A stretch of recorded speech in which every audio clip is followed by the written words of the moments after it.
جس طرح آج آپ نبی کریم صلی اللہ علیہ وآلہ وسلم کا جب نام آیا آپ سب محبتوں کا اظہار فرماتے ہیں، دعا کرتا ہوں کہ جب ہم سب کے جسموں سے جان نکل رہی ہو، ہم سب کے ہونٹوں پہ نام محمد عربی صلی اللہ علیہ وآلہ وسلم کا ہو۔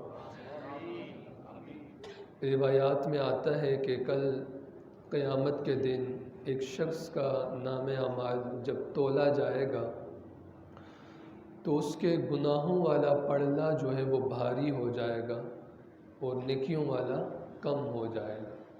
اللہ تعالیٰ حکم ارشاد فرمائیں گے، فرشتوں اسے اٹھاؤ اور جہنم میں ڈال کر آ جاؤ۔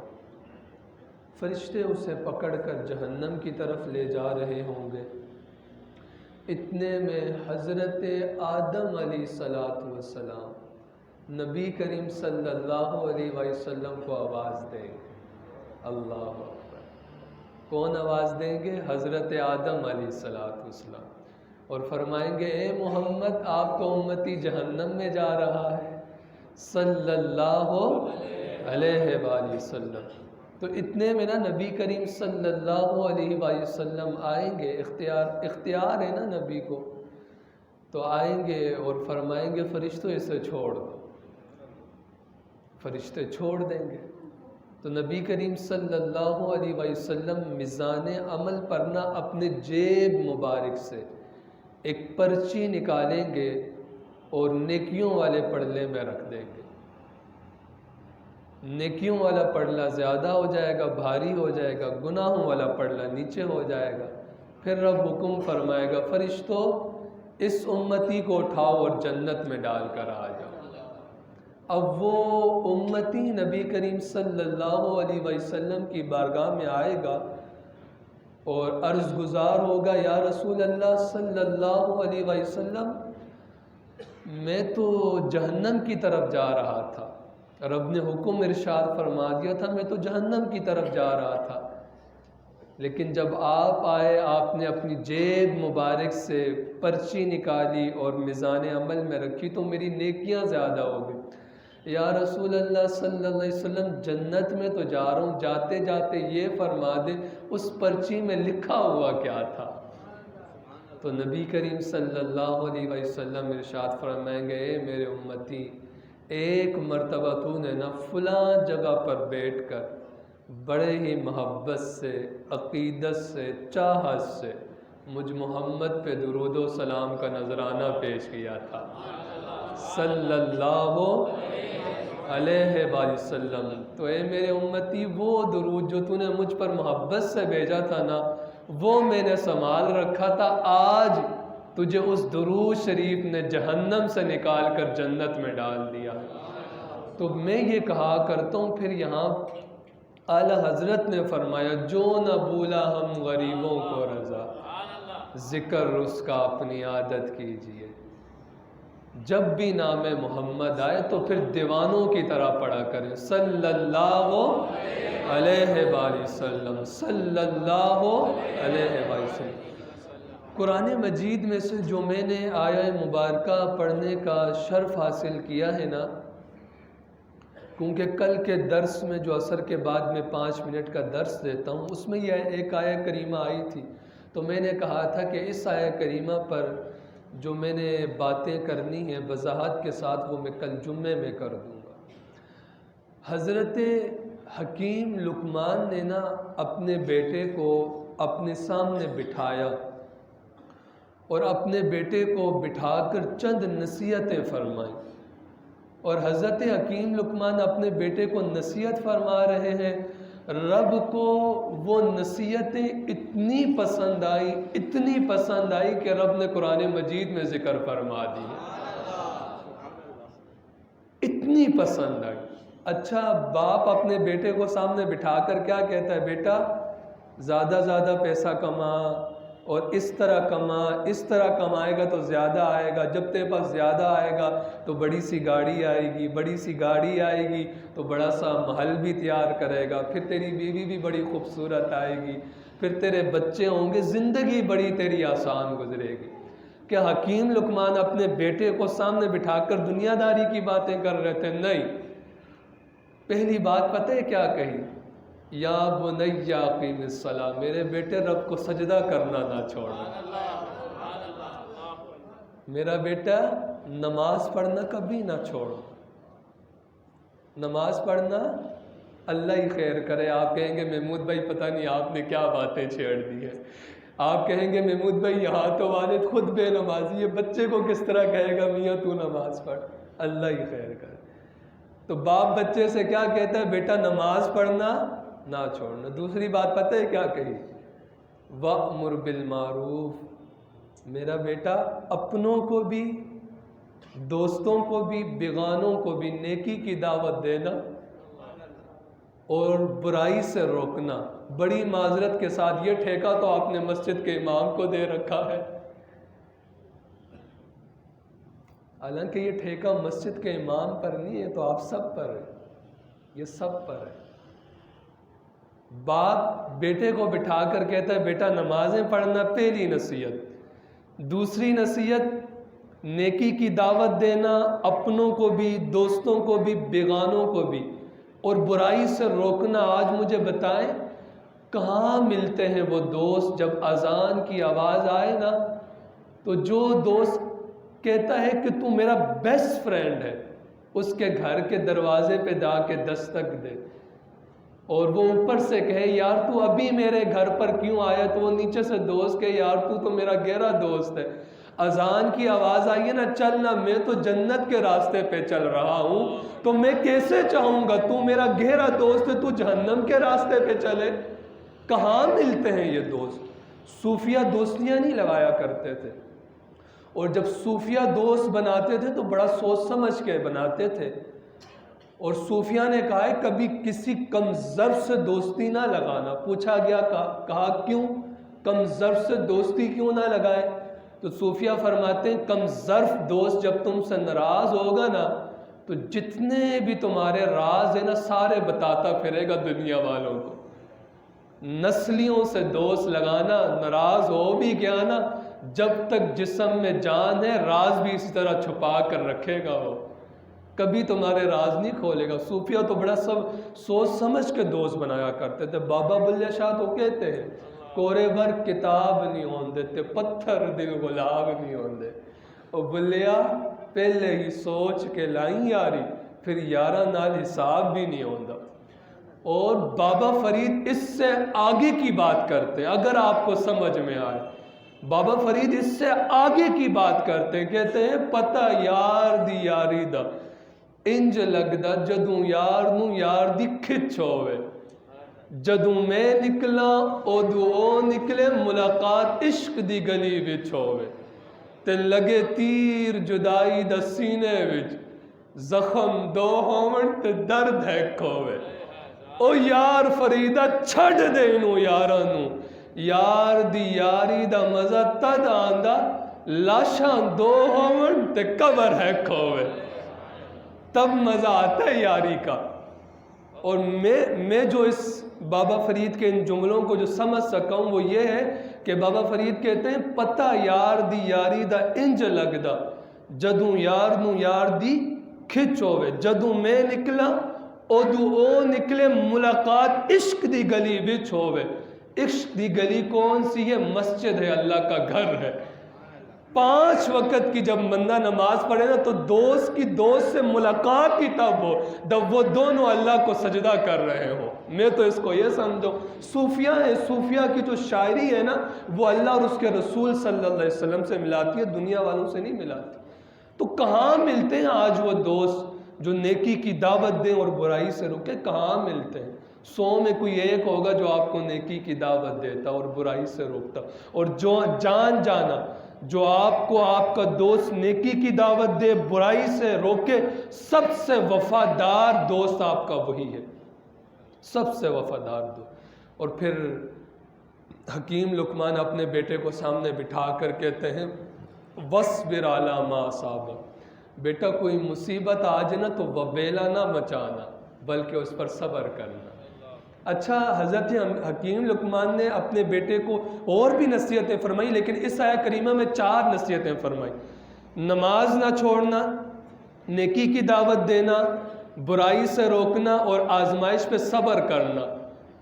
پھر بیٹے کو پتہ ہے کیا کہتے ہیں؟ ہائے ہائے اللہ اکبر، پتہ ہے بیٹے کو کیا کہتے ہیں؟ اِنَّ ذَلِكَ لَمِنْ عَزْمِ الْأُمُورِ، بیٹا یہ 4 کام بڑی ہمت والے ہیں۔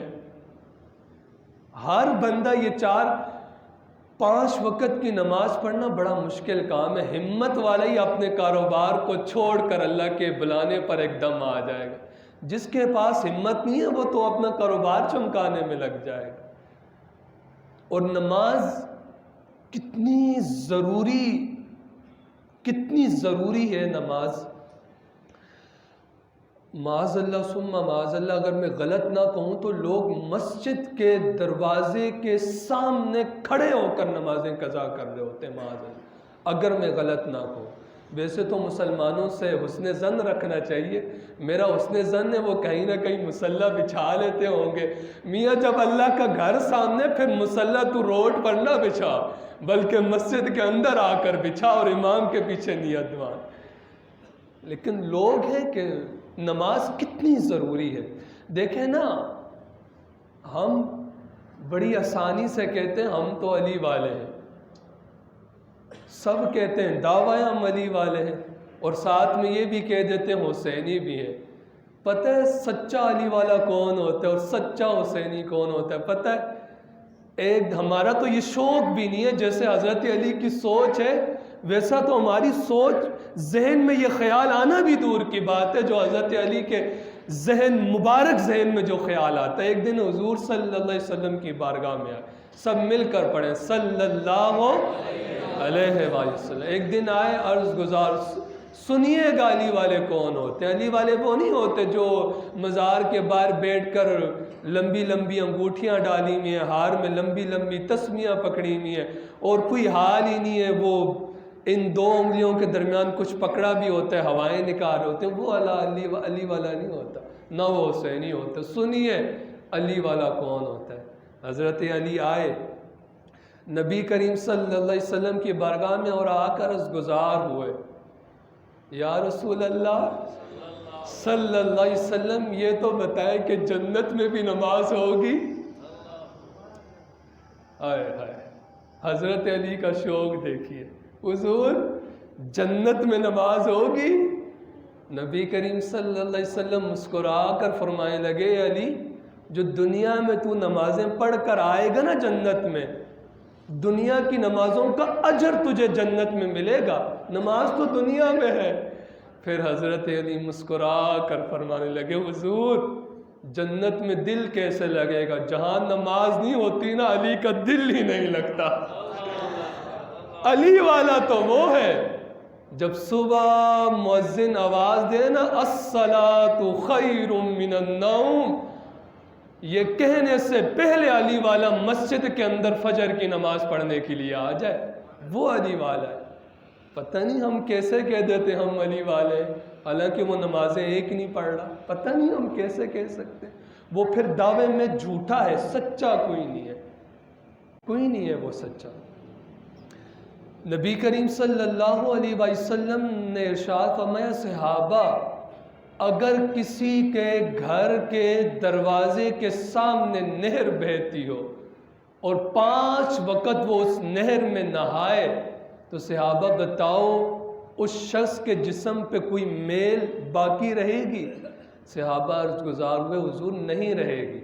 تو نبی کریم صلی اللہ علیہ وسلم نے ارشاد فرمایا، صحابہ بس جان جاؤ جو 5 وقت کی نماز پڑھتا ہے نا، ٹھیک اسی طرح اس بندہ مومن کے جسم پر گناہ کی میل کوئی نہیں باقی رہتی، اللہ تعالیٰ سارے گناہ معاف فرما دیتے۔ اور حضرت سلمان فارسی رضی اللہ تعالیٰ عنہ ایک سفر میں جا رہے تھے، آپ کے ساتھ چند صحابہ بھی تھے، تو حضرت سلمان فارسی راستے میں جا رہے تھے تو راستے میں ایک درخت آیا، تو اس درخت کی شاخوں پر زرد پتے بھی تھے۔ حضرت سلمان فارسی نے نا ان شاخوں کو ہلانا شروع کیا نا، تو جتنے بھی زرد پتے تھے نا وہ سارے کے سارے زمین پہ گر گئے، ہرے ہرے پتے رہ گئے۔ تو حضرت سلمان فارسی خود کہتے ہیں، جو صحابہ ساتھ تھے ان سے کہتے ہیں، صحابہ تم نے مجھ سے پوچھا کوئی نہیں کہ میں نے ان شاخوں کو ہلایا کیوں ہے؟ تو وہ ساتھ رہنے والے کہنے لگے، اے سلمان آپ ہی بتا دیں کہ آپ نے ان درخت کی شاخوں کو ہلایا کیوں ہے؟ تو حضرت سلمان فارسی کہنے لگے، یار میں ایک دن نا نبی کریم صلی اللہ علیہ وسلم کے ساتھ جا رہا تھا، تو میں حضور کے ساتھ تھا، راستے میں نا ایسے ہی ایک درخت آیا تھا۔ صحابہ کے شوق بھی کیسے ہیں، اللہ اکبر! صحابہ ہر وقت نبیوں کے امام کی یاد میں اپنی زندگی بسر کیا کرتے تھے صلی اللہ علیہ وسلم۔ تو حضرت سلمان کہتے ہیں، میں ایک دن حضور صلی اللہ علیہ وسلم کے ساتھ جا رہا تھا، راستے میں ایک درخت آیا، حضور نے بھی اس درخت کی شاخوں کو ہلایا تو زرد پتے گر گئے۔ تو حضور نے مجھ سے فرمایا، سلمان مجھ سے تو نے پوچھا کوئی نہیں کہ میں نے اس درخت کی شاخوں کو کیوں ہلایا؟ صحابہ میں نے پھر نبی کریم صلی اللہ علیہ وسلم سے میں پوچھنے لگا، یا رسول اللہ صلی اللہ علیہ وسلم آپ نے ان درخت کی شاخوں کو کیوں ہلایا ہے؟ تو سنیے نبی کریم صلی اللہ علیہ وسلم نے کیا ارشاد فرمایا۔ حضور نے ارشاد فرمایا، صحابہ اے سلمان، جس طرح آج میں نے اپنے ہاتھوں سے اس درخت کی شاخوں کو ہلایا تو سارے زرد پتے گر گئے، سلمان ٹھیک اسی طرح جب بندہ مومن نماز کے لیے یہ تکبیر بلند کرتا ہے نا، اللہ اکبر، رب کو اس بندہ مومن کی آواز اتنی پسند آتی ہے، اتنی پسند آتی ہے، رب تعالیٰ اس کے سارے گناہوں کو معاف فرما دیتا ہے۔ اور ایک روایت میں آتا ہے کہ جب بندہ مومن تکبیر کے لیے اپنی صدا بلند کرتا ہے تو رب فرماتے ہیں، فرشتوں میرے اس بندہ مومن کے نام اعمال میں سے سارے گناہ نکالو اور ایک طرف رکھ دو۔ فرشتے نکال کر ایک طرف رکھ دیتے ہیں تو فرشتے عرض گزار ہوتے ہیں، مالک تو نے یہ حکم کیوں دیا ہے؟ تو رب فرماتے ہیں، فرشتوں ابھی میرا بندہ نا میرے سامنے اپنی پیشانی کو جھکائے گا، تو میں رب یہ چاہتا ہوں کہ میرا بندہ اپنی پیشانی کو میرے سامنے اس حالت میں جھکائے کہ میرے بندے کے جسم پر گناہ کا ایک دبا بھی نہ ہو۔ اچھا ایک طرف نکال کے رکھ دیے نا، تو پھر کیا ہوتا ہے کہ جب وہ بندہ مومن سلام پھیرنے لگتا ہے نا تو فرشتے عرض گزار ہوتے ہیں، مالک وہ جو گناہ نکال کر ایک سائڈ پہ رکھے تھے وہ دوبارہ اس کے نام اعمال میں ڈال دے۔ اللہ اکبر! رب فرماتے ہیں، میرے فرشتوں جس بندے کے نام اعمال سے ایک مرتبہ گناہ نکال دیے جائے نا، میں تو 70 ماؤں سے بڑھ کر پیار کرنے والا ہوں، میں کیسے چاہوں گا بندے مومن کے نام اعمال میں وہ گناہ دوبارہ ڈال دیے جائے؟ تو جب میں اور آپ اللہ کے سامنے جھکتے ہیں اور سلام پھیر کر جانے لگتے ہیں نا، تو ایسے ہوتے ہیں جیسے ابھی ابھی ماں کے پیٹ سے باہر نکل کر آئے ہیں۔ لیکن ہم نے نماز کو ضروری نہیں سمجھا، کہاں ضروری سمجھا ہے؟ میں دعا کرتا ہوں کہ اللہ تعالیٰ مجھے اور آپ کو 5 وقت کا نمازی بنا دے۔ آخر میں کیونکہ آپ کی جامع مسجد بنیادی میں آج جنازہ ہے، تو جیسے ہی جمعے کا سلام پھیرا جائے گا اس کے بعد ذکر ہوگا، ذکر کے بعد درود شریف پڑھا جاتا ہے۔